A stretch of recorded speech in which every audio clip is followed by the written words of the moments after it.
মুক্তিযোদ্ধা সাদেক হোসেন খোকার সুযোগ্য উত্তরসূরি ইঞ্জিনিয়ার ইসরাক হোসেনের সভাপতিত্বে আজকের এই সভায় প্রধান অতিথি বীর চট্টলার কৃতি সন্তান বিএনপির স্থায়ী কমিটির অন্যতম সদস্য সাবেক মন্ত্রী সাবেক এমপি আমাদের শ্রদ্ধেয় নেতা জনাব আমির খসরু মাহমুদ চৌধুরী, উপস্থিত বিশেষ অতিথি বিএনপির স্থায়ী কমিটির অন্যতম সদস্য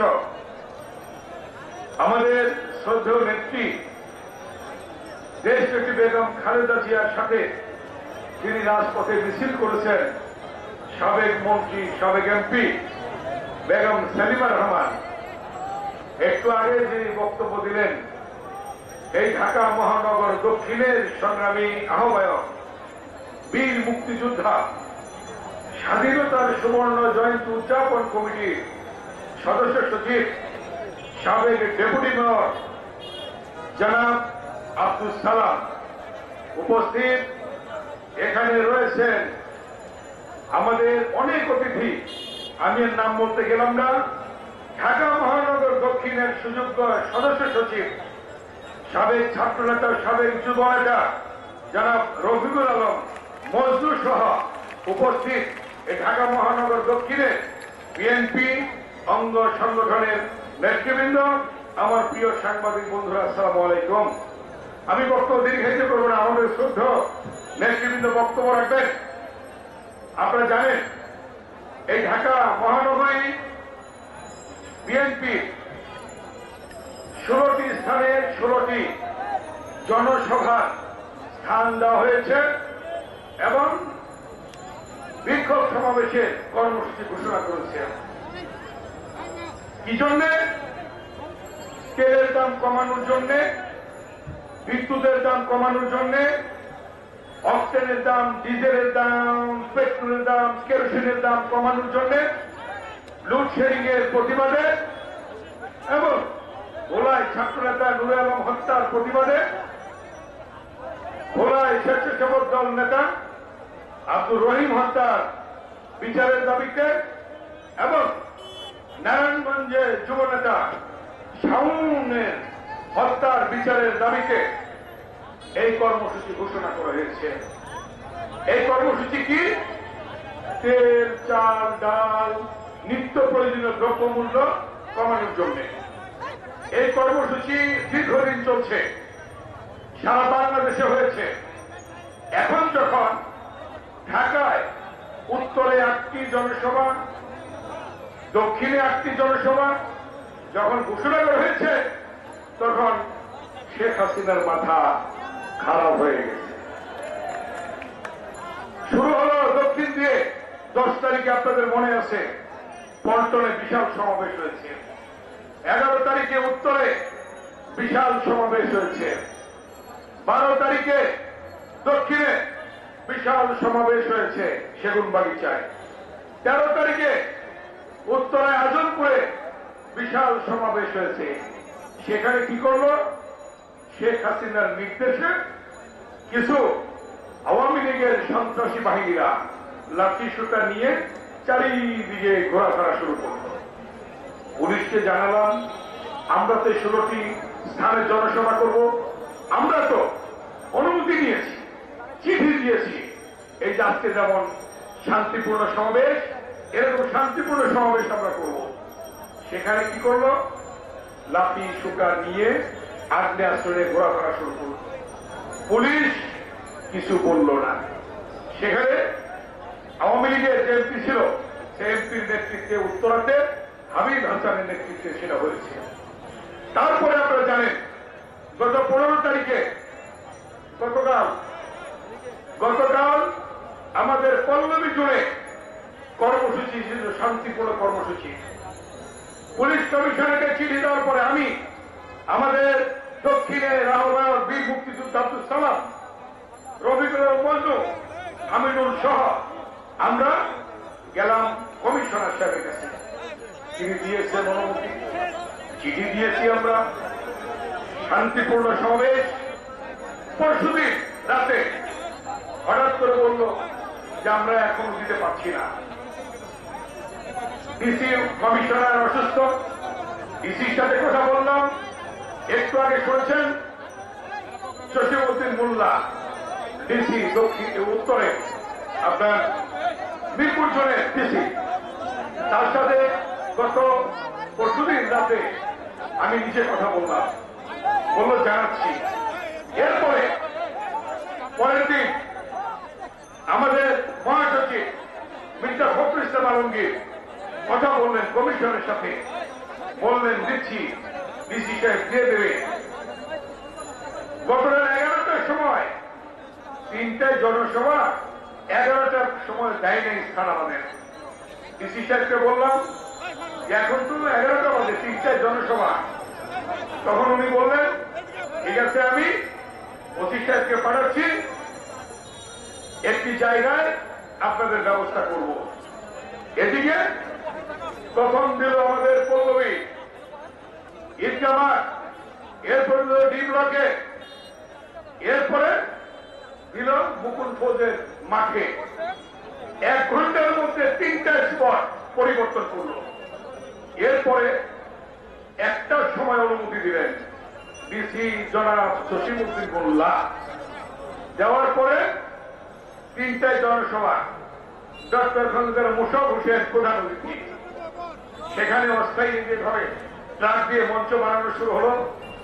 1টার সময়, 1:30টায় সমাপ্ত হলো, মাইক লাগানো হলো। 1:45টার সময় মিটিং, কিন্তু 3টায়, 1:45টায় আমাদের মোটামুটি মাঠ ভরে গেল। এমন সময় পুলিশটাই সেখানে দূরে অবস্থান করছে। আওয়ামী লীগের সন্ত্রাসী বাহিনী লাঠি সুতা নিয়ে স্বয়ংক্রিয় আগ্নেয়াস্ত্র নিয়ে সেখানে হামলা করল। হামলা করার পরে বারবার পুলিশকে বলা হলো তারা আসে নাই। 3টায় প্রোগ্রাম পুরো দিতে শুরু করে দিয়েছে। এক পর্যায়ে আওয়ামী সন্ত্রাসী বাহিনীরা পিছু হয়েছে, দৌড়ে পালিয়েছে।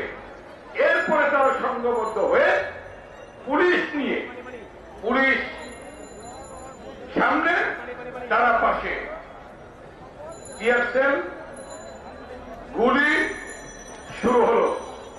মুহুর্মুহু টিয়ারশেল গুলি। বিএনপির নেতা কর্মী প্রায় 75 জন আহত হয়েছে, 8 জনকে গ্রেফতার করেছে। থামিয়ে রাখতে পারে নাই। 2 ঘন্টা জনগণ প্রতিরোধ করেছে। তারপরে আমি এবং আমাদের সদস্য সচিব ওই সভাস্থলের পাশে আমরা গিয়ে আমরা ডিসি কে পেলাম। ডিসির সাথে এডিসি, 4-5টা থানার ওসি, প্রায় 500-700 পুলিশ লাঠি সুটা নিয়ে তারা দাঁড়িয়ে আছে। জিজ্ঞেস করলাম, ডিসি সাহেব আপনি এদিকে আসেন, আপনার সাথে কথা হয়েছে, আপনি অনুমতি দিয়েছেন, এরপরে আওয়ামী সন্ত্রাসী বাহিনীর সাথে আপনারা এই আক্রমণ হামলা করেছেন। ডিসি সাহেব বললেন আমি তো এই ব্যাপারে দেখিনি, আমরা তো এসেছি, এই দেখুন আমিও আহত হয়েছি। মিথ্যে কথা। ডিসি সাহেব আপনি কি আওয়ামী লীগের ডিসি না সরকারের ডিসি? কথা বলেন না। এক পর্যায়ে পর চলে যান। উনি চলে যাচ্ছেন, বলল অফিস আছেন, আমরা অফিসে যাবে না, এখানে আপনাকে জবাব দিতে হবে। আপনি কি আওয়ামী লীগের না বিএনপি? বিএনপির না আওয়ামী লীগের না, আপনি সরকারের ডিসি, অতএব আপনাকে এর জবাব দিতে হবে। উনি চলে গেলেন, পুলিশ অফিসারদেরকে নিয়ে চলে গেলেন। এই যে পরিস্থিতির সৃষ্টি করা হলো আওয়ামী লীগের নির্দেশে যে পুলিশ অফিসার করলো, তার জবাব একদিন তাকে দিতে হবে না? মনে করেছে আক্রমণ করলে, হামলা করলে হবে না। সবাই করেছি।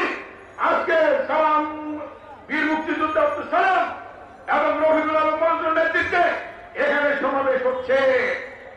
16টা প্রোগ্রাম দেওয়া হয়েছে। স্থানে যত কিছুই করুক না কেন, আওয়ামী লীগ এবং তার রাষ্ট্রযন্ত্র দিয়ে এই সমাবেশ শেখ হাসিনা বন্ধ করতে পারে।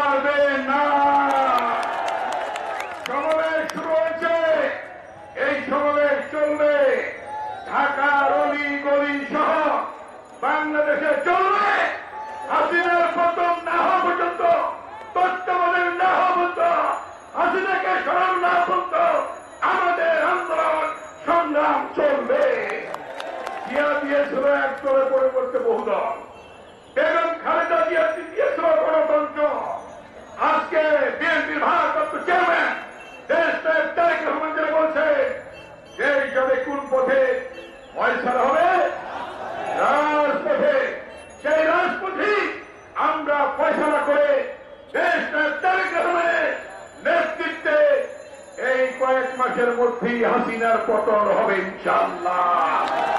হাসিনা মনে করেছে 18-14 মতো ইলেকশন করবে, ও চুরি করে।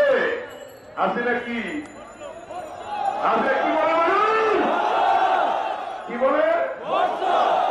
চোর চোর কে? ভোট চোর। চোর চোর কে? কে ভোট চোর? ভোট চোর, ভোট চোর। আপনারা বলেন, জোরে সবাই বলেন, ভোট চোর, ভোট চোর, ভোট চোর, ভোট চোর। এই হাসিনার অধীনে, ভোট চোরের অধীনে কোন নির্বাচন এই বাংলাদেশে হবে না, হতে দেওয়া হবে না। সেই স্বপ্ন ভুলে যান শেখ হাসিনা। অতএব বিদায় নেওয়ার পালা, তাড়াতাড়ি বিদায় নেন, পদত্যাগ করুন, পার্লামেন্ট ভেঙে দিন। তারপরে যদি না করেন, ওই পার্লামেন্ট থেকে বিনা ভোটের এমপিদেরকে আপনারা বের করে আনবেন না। ওই সচিবালয়ে যে মন্ত্রীরা, ভোটবিহীন মন্ত্রীরা বসে আছে, তাদেরকে সচিবালয় থেকে বের করে আনবেন না। তারপরে যদি হাসিনা পদত্যাগ না করে, তত্ত্বাবধান না দেয়, ওই গণভবন থেকে দেশটা তারেক রহমান যে উদ্ধৃতি দিয়েছেন